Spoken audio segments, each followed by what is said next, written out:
I want you to walk with me through a standard grocery run for a second. Yeah. Think about the last time you went to a big chain supermarket. Oh, sure. You walk through those automatic sliding doors, and what hits you? It's usually cold air, the low hum of fluorescent lights, and just, well, quiet. Right, very sterile. Exactly.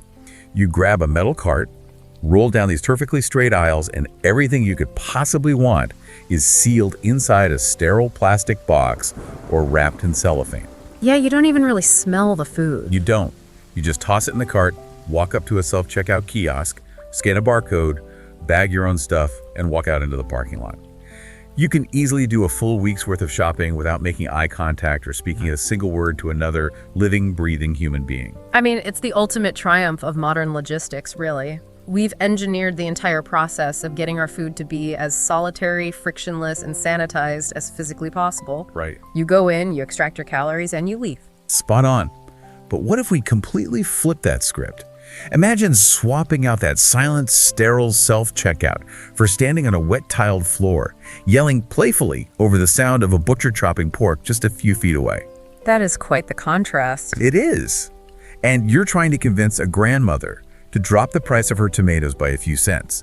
Imagine getting free, highly opinionated recipe tips from the exact person who pulled those vegetables out of the dirt that morning. Oh, wow. And imagine, while you are doing all of this, occasionally having to, sidestep a live chicken. It's totally wild, isn't it? You're basically trading the sterile convenience of a barcode scanner for the pure, chaotic friction of real life. Yeah. And that friction isn't an accident, it's the entire point. Which is exactly why we are plunging headfirst into this today. We are taking a deep dive into the incredibly vibrant, sensory overload world of Chinese wet markets. It's such a fascinating topic. It really is. I've been poring over these cultural and dialogue guides that map out the inner workings of these traditional neighborhood hubs. And our mission today is to figure out a massive paradox. Okay, lay it out for us. Well, we're talking about a society that is hyper-modern. It's dominated by smartphone apps, algorithmic delivery services that can bring anything to your door in 20 minutes, and cutting-edge tech. Right, very fast-paced. So why on earth do these noisy, messy, traditional markets still serve as the absolute beating heart of residential neighborhoods? Well, to understand that, we have to actually put ourselves inside one. We need to look at the physical space. Set the scene for us.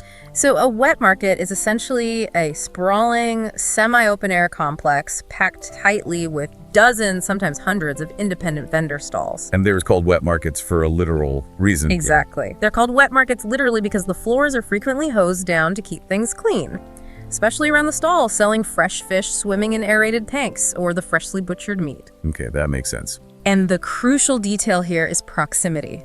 These aren't rural farmers markets that you drive 50 miles to visit on a quaint Sunday afternoon. Right, it's not a weekend excursion. Not at all.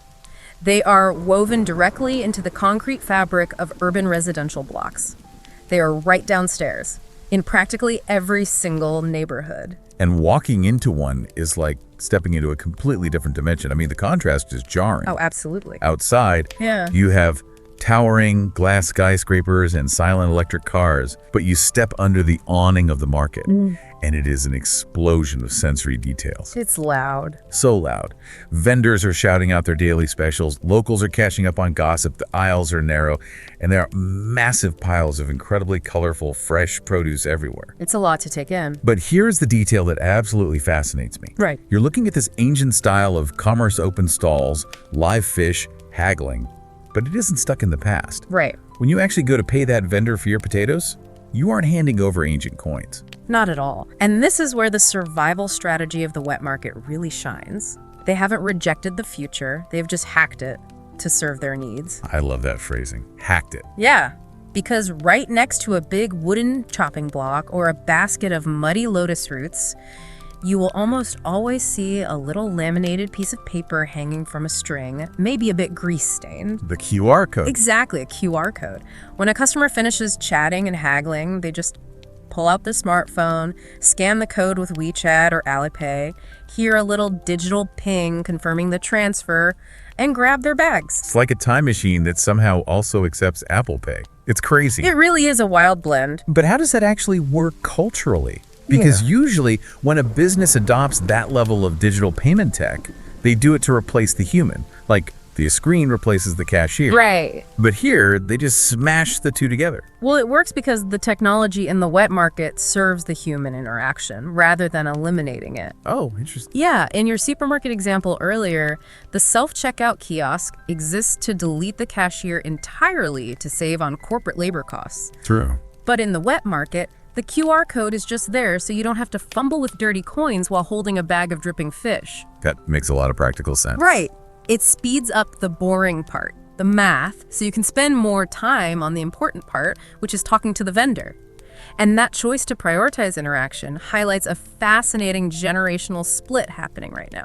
I was just going to bring that up because obviously the younger demographic in China is doing what young people do globally. Yes, relying on convenience. Exactly. They have demanding jobs, they are short on time, and they are pulling out their phones to have groceries delivered directly to their apartment doors. Naturally. But the older generations are actively, deliberately choosing to walk to the wet market every morning. And it's not because they are tech illiterate.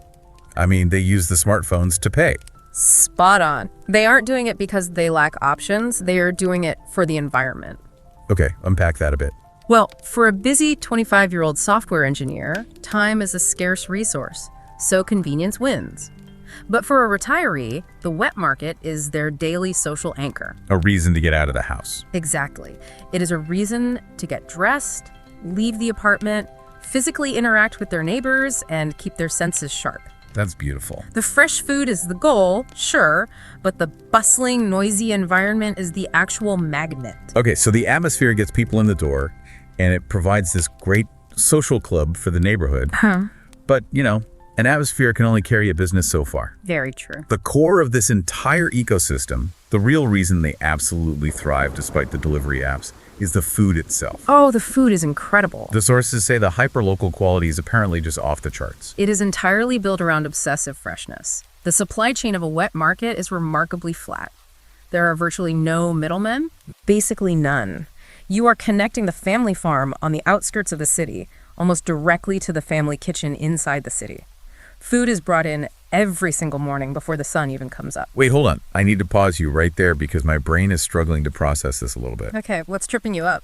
You're saying this hyper-local, direct from the farm setup is the standard everyday option. Yes, every single day. Because where I'm sitting in a Western city, if I see the words farm to table on a restaurant menu or a grocery sign, I immediately brace my wallet. You know it's going to be pricey. Right. I know I'm about to pay $20 for a small basket of strawberries or $30 for a salad. It is an expensive luxury marketed to foodies. It is. So how does the math actually work in these markets where the hyper-fresh option is somehow the cheapest option? It's a brilliant inversion of how we normally think about food logistics. In the West, farm to table is expensive because you're paying a premium to step outside of a massive, heavily industrialized supply chain. Okay, tracking so far. Our default system relies on colossal warehouses, long-haul trucking, chemical preservatives, and huge corporate marketing budgets. To bypass all of that requires niche, artisanal effort, which costs you money. That makes sense. But in the wet market, that direct connection is the default system. So they're literally just stripping out all that corporate bloat. Precisely. Just imagine the journey of a supermarket tomato for a second. Okay. It's picked while it's still hard and green so it can survive being bounced around on a truck for a week. It goes to a regional distribution center, gets gassed with ethylene to turn it artificially red. Wow, yeah. Gets sealed in plastic, shipped to a retail store, and then sits under a lamp. Every single step in that chain takes a cut of the profit. Everybody has to get paid. Exactly. Now look at the wet market tomato. A farmer or a local wholesaler picks it red and ripe off the vine at 3 in the morning, drives a small truck into the city at 4, and hands it directly to the vendor who sells it to you at 7. That is incredibly fast. There is no cold storage warehouse to pay for. There is no plastic packaging to manufacture. The overhead just vanishes. So not only is the food infinitely fresher, it fundamentally costs less. That makes so much sense. It's not some pretentious lifestyle brand. It's just ruthless, beautiful efficiency. Yes, exactly. And because there are no massive warehouses storing food for months, you are forced to eat with the seasons. You are fundamentally tied to the calendar. Which is how we're supposed to eat. Right. In the spring, the stalls are flooded with strawberries. The summer brings these massive piles of watermelons and peaches, Autumn rolls in, and suddenly it's all pears and persimmons. And then winter is dominated by citrus, like oranges and tangerines. Yeah, you are eating exactly what the earth around your city is producing that very week. Which nutritionists will tell you is the absolute healthiest way a human body can consume produce. But, it's not just the timeline that's different, it's the physical act of buying it. How so? Well, a supermarket wants you to touch nothing until you buy it.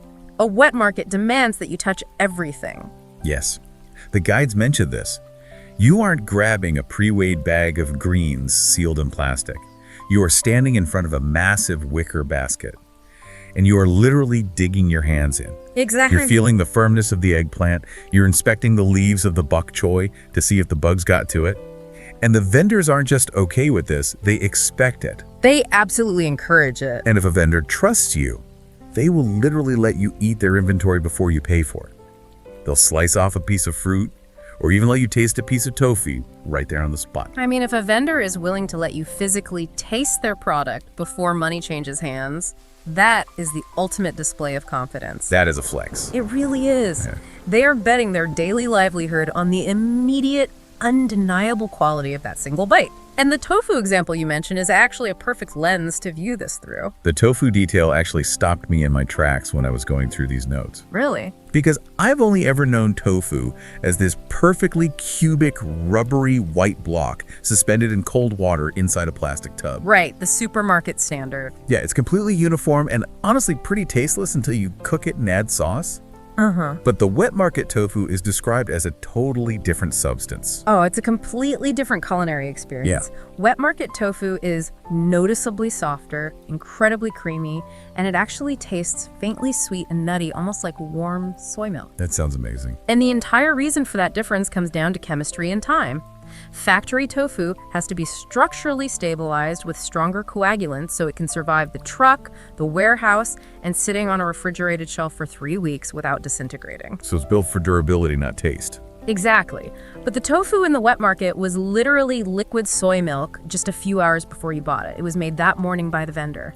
It hasn't degraded at all. You are tasting it at the absolute peak of its chemical freshness. It's like the difference between eating a croissant that was pulled out of the oven 5 minutes ago versus a croissant that's been sitting in a plastic vending machine wrapper since last Tuesday. That is a spot-on comparison. And that hyperlocal service extends to everything, right? If you decide you want fresh fish for dinner, you point to a fish swimming in the tank. Yes, and the vendor nets it. And they don't just hand you a flapping plastic bag.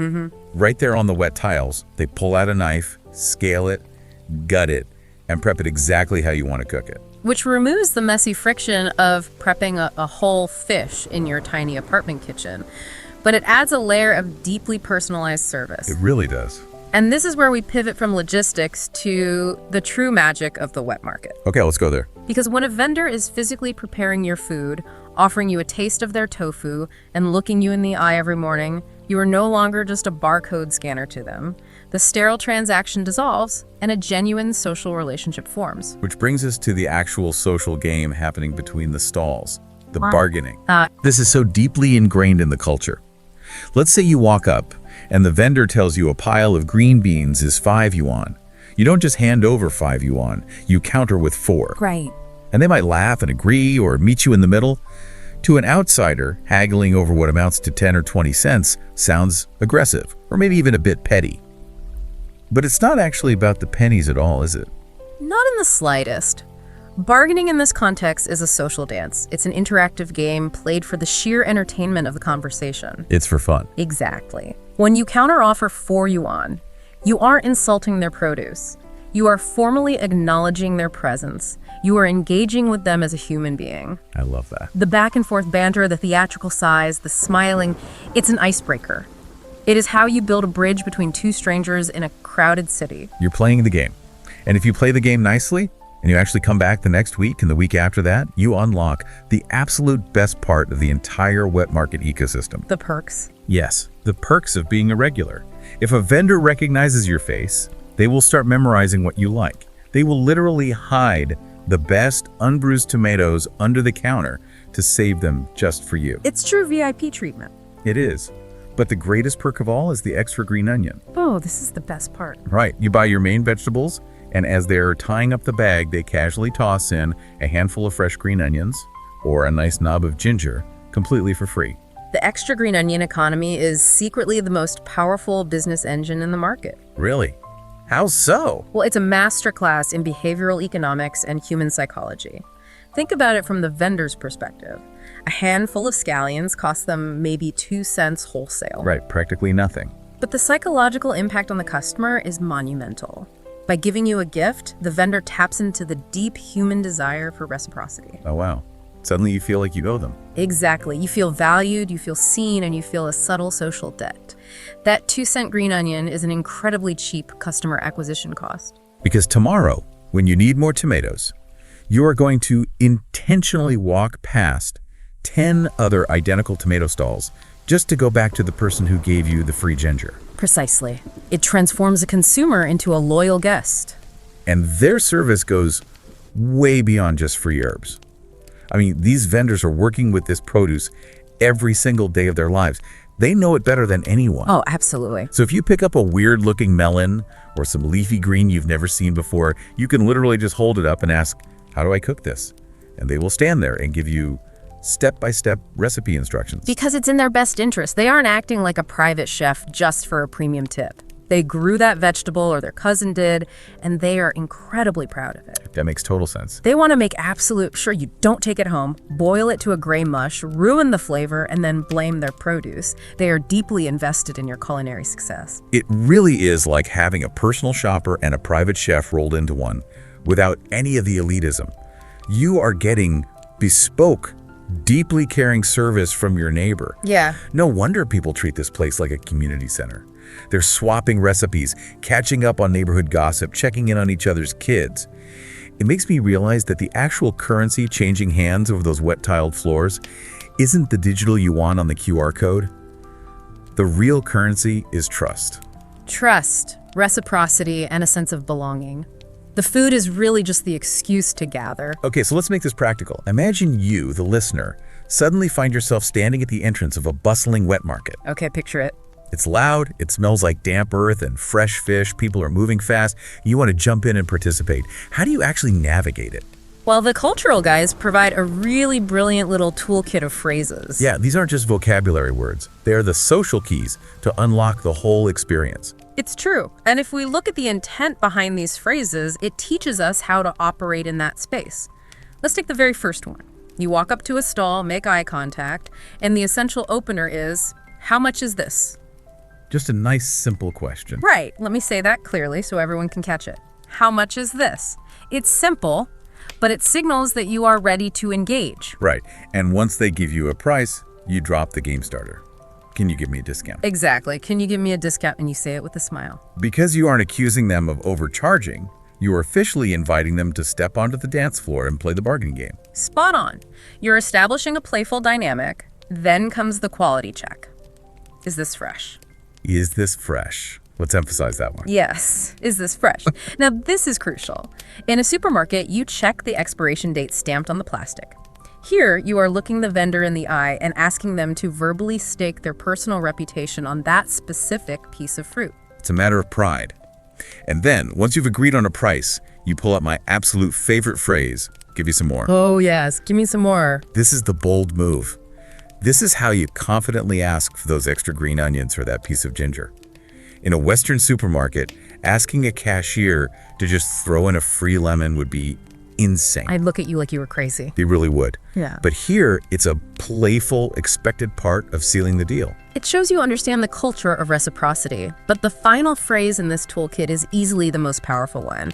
As you grab your bags and scan your phone, you look at them and say, I will come back tomorrow. I will come back tomorrow. Let me just repeat that slowly. I will come back tomorrow.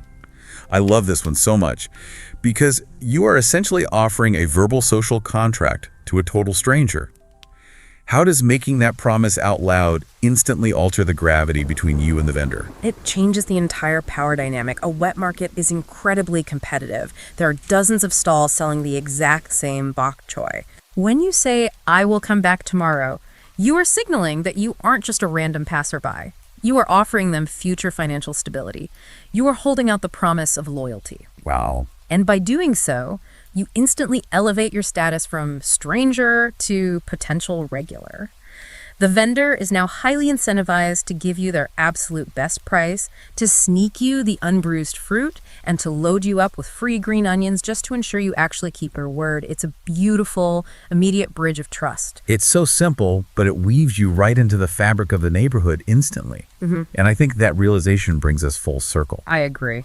We started this deep dive by imagining that silent frozen aisle of a modern supermarket, clean, frictionless, but ultimately, well, empty.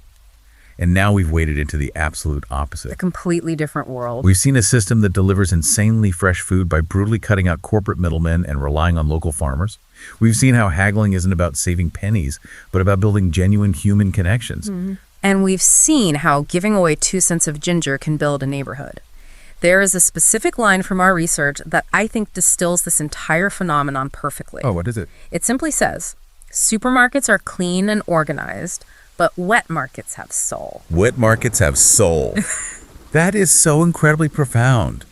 The yelling, the smells, the wet boots, the laughter over a 10-cent discount.